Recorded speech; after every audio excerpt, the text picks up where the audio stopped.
Have you ever looked up at the night sky and wondered about the stars? They seem eternal, unchanging points of light. But the truth is, stars are not alive like us.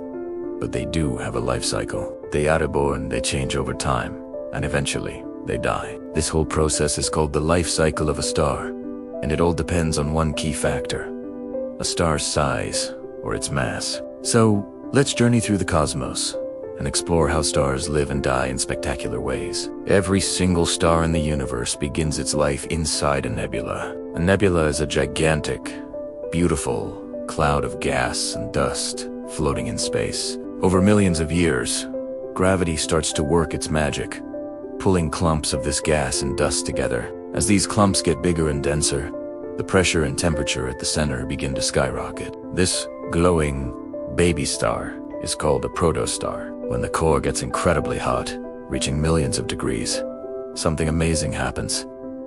Nuclear fusion ignites. This is the moment hydrogen atoms start fusing together to create helium, releasing an enormous amount of energy. And just like that, a star is officially born. Once nuclear fusion begins, the star enters the longest and most stable phase of its life, the main sequence. Our very own sun is a main sequence star right now. During this stage, the star is in perfect balance. The inward pull of gravity is perfectly countered by the outward push of energy from nuclear fusion. The star will spend most of its existence in this phase, steadily burning through its hydrogen fuel, shining brightly, and providing light and heat. Depending on its size, a star can stay in the main sequence for millions, or even billions, of years. But nothing lasts forever. Eventually, the star will start to run out of its main fuel, hydrogen. What happens next is a major turning point, and it all comes down to the star's original mass. For small or medium-sized stars, like our sun, the core will start to shrink and get even hotter. This causes the outer layers of the star to puff up, cool down, and glow red.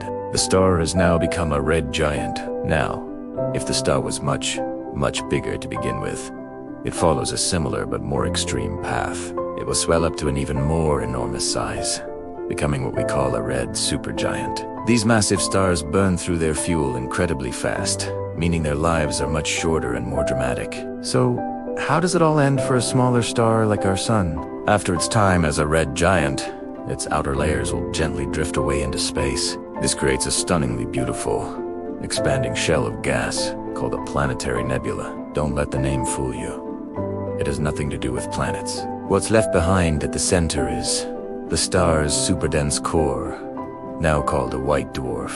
A white dwarf is incredibly hot at first, but with no fuel left to burn, it will spend the next trillions of years slowly cooling down, like a dying ember, until it eventually becomes a cold, dark object. Massive stars, on the other hand, go out with a bang. When a red supergiant runs out of fuel, its core collapses in a fraction of a second.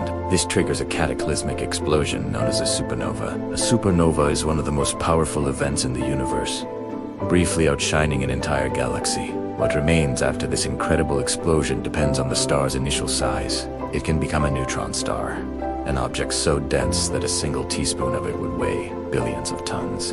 Or, if the star was truly gigantic, its core will collapse into a black hole, a point of infinite density with gravity so strong that nothing, not even light, can escape its grasp. The life cycle of a star is a powerful reminder of how the universe is constantly changing. From nebulae to supernova, stars forge the heavy elements that make up planets and even life itself. In fact, many of the atoms in your own body were created inside the fiery heart of a star long ago. So the next time you look up at the night sky, remember that you are connected to those distant lights. We are all, quite literally, made of stardust.